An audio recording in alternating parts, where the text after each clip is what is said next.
தமிழ்மூவிஸ்.com நேயர்களுக்கு வணக்கம். நான் சாம் சிஎஸ், மெல்லிசை படத்துடைய மியூசிக் டைரக்டர்.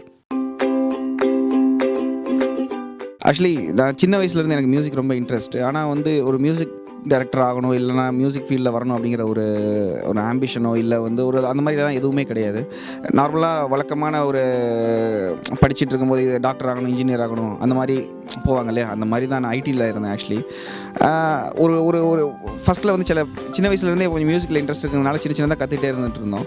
ப்ளஸ் ஒரு படத்துக்கு ஒரு பேக்ரவுண்ட் ஸ்கோர் பண்ணணும், இல்லைனா அதுக்கு ப்ரோக்ராமிங் பண்ணணுங்கிற ஒரு வாய்ப்பு ஃபஸ்ட் டைம் வந்துச்சு. அப்போ பண்ணி பார்க்கும்போது கொஞ்சம் நம்மளால் முடியும் அப்படிங்கிற ஒரு எண்ணம் வந்துச்சு. ஓரிரவுன்னு சொல்லி ஒரு படம், அந்த படத்துக்கு ப்ரோக்ராமராக ஒர்க் பண்ணியிருந்தேன்.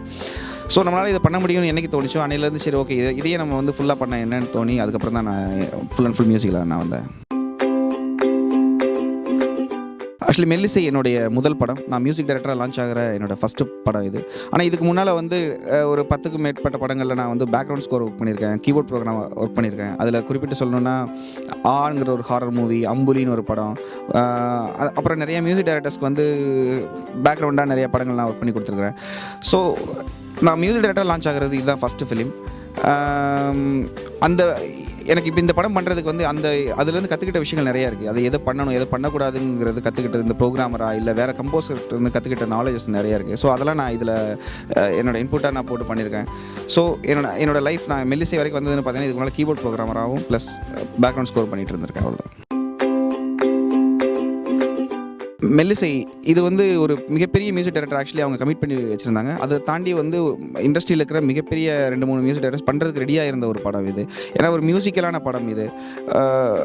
எனக்கு இந்த வாய்ப்பு வந்ததுங்கிறதே ஒரு ஆச்சரியமான விஷயம் எனக்கு. ஏன்னா ஒரு புது மியூசிக் டைரக்டர்கிட்ட கட்டாயமாக இந்த படத்தை கொடுக்க மாட்டாங்க.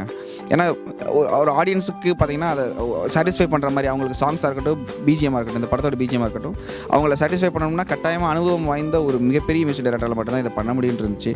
அந்த டைமில் எனக்கு இந்த வாய்ப்பு வந்ததுன்னு பார்த்தீங்கன்னா ரஞ்சித் இந்த ஸ்டோரி எனக்கு இந்த படம் தொடங்குறதுக்கு முன்னால் 2 வருஷத்துக்கு முன்னாலே என்கிட்ட சொல்லியிருந்தார். ஆக்சுவலி நாங்கள் டிஸ்கஸ் பண்ணியிருக்கோம். அவர் என்னோட நல்ல நண்பர். அப்படி இருக்கும்போது என்னுடைய மியூசிக் அவர் ஃபஸ்ட்லேருந்தே கவனிச்சுட்டு வந்துட்டு இருந்திருக்கிறாரு. அதாவது நான் பண்ண பேக்ரவுண்டாக இருக்கட்டும், இல்லை ஆட் நிறைய ஜிங்கிள் பண்ணதாகட்டும், அதெல்லாமே அதோட சவுண்டிங் அவருக்கு ரொம்ப பிடிச்சிருந்துச்சு. ப்ளஸ் அவருக்கு ஒரு வழக்கமான இந்த மியூசிக் டைரக்டர் போட்டோம்னா அவங்களுடைய ஃபீல்டில் தான் இந்த பாட்டு இருக்கும், அவர் ரெகுலர் ஆயிரும். ஏற்கனவே அவங்க பண்ணிட்டு இருக்கிறாங்க, நல்லாயிருக்கும். ஆனால் ரெகுலராக இருக்குமே, அவங்களுடைய இதில் இருக்குமே, ஆனால் புதுசாக இருக்காதுன்னு அவருக்கு ஒரு ஃபீல் இருந்துச்சு. ஸோ புதுசாக ஒரு சவுண்டிங் தேவைப்பட்டுச்சு. அப்படிங்கும்போது அவர் என்கிட்ட சொன்னார், நீங்கள் சாமி இதை பண்ணுங்கள், இந்த படத்தை பண்ணுங்கள் அப்படின்னாரு. எனக்கு முதல்ல பயம் இருந்தது. அப்புறம் சில கான்ஃபிடென்ட்டாக நீங்கள் பண்ணலான்னு சொன்னதுக்கப்புறம் நம்ம பண்ணோம். ஸோ நல்லா வந்திருக்குன்னு நினைக்கிறேன். நான் ஒரு முதல் படைப்பு, என்னோடது முதல் ஒரு படைப்பு, ப்ளஸ் ஒரு மியூசிக் டைரக்டராக லான்ச் ஆகிறோம் அப்படின்னா நம்மளுடைய இன்புட் இந்த படத்தில் என்னவாக இருக்கும், அதாவது அவங்க சொன்னதை மட்டும் நம்ம பண்ணோமா அப்படின்னு கேட்டிங்கன்னா கட்டாயமாக இல்லை.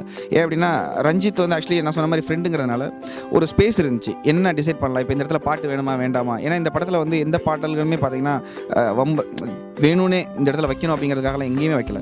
ஸோ நாங்களாக தான் டிசைட் பண்ணுவோம். ஸ்கிரிப்டில் இந்த இடத்துல ஒரு சாங்காக பேக்ரவுண்டாக இருக்கட்டுமே, சாங்காலே வரட்டுமே அப்படின்னு சொல்லி நான் ரஞ்சித் எல்லாமே டிஸ்கஸ் பண்ணி தான் பண்ணோம். ஸோ இந்த படத்தில் ஒர்க் பண்ணது எல்லாமே பேக்ரவுண்டாக இருக்கட்டும், படத்துடைய சாங்ஸாக இருக்கட்டும், எல்லாமே பார்த்திங்கன்னா ஒரு ஃப்ரீடம் இருந்துச்சு டிசைட் பண்ணுறதுக்கு. இந்த சிங்கர்ஸ் பண்ணலாம், இல்லை இந்த இடத்துல இந்த மாதிரி ஒரு இன்ஸ்ட்ருமெண்ட், இந்த இடத்துல ரெஸ்ட் விடலாம், இந்த இடத்துல மியூசிக் எதுவுமே வாசிக்க வேண்டாம் அப்படிங்கிற ஃபுல் ஃப்ரீடம் எனக்கு இந்த படத்தில் ஆக்சுவலி இருந்தது.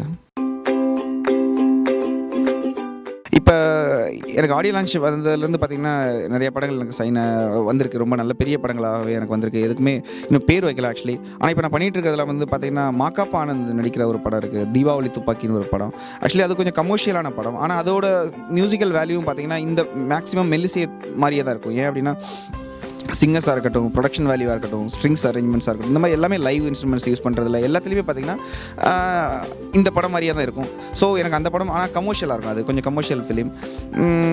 அந்த படம் எனக்கு ஒரு பெரிய லெவலில் வருங்கிற ஒரு நம்பிக்கை எனக்கு இருக்குது.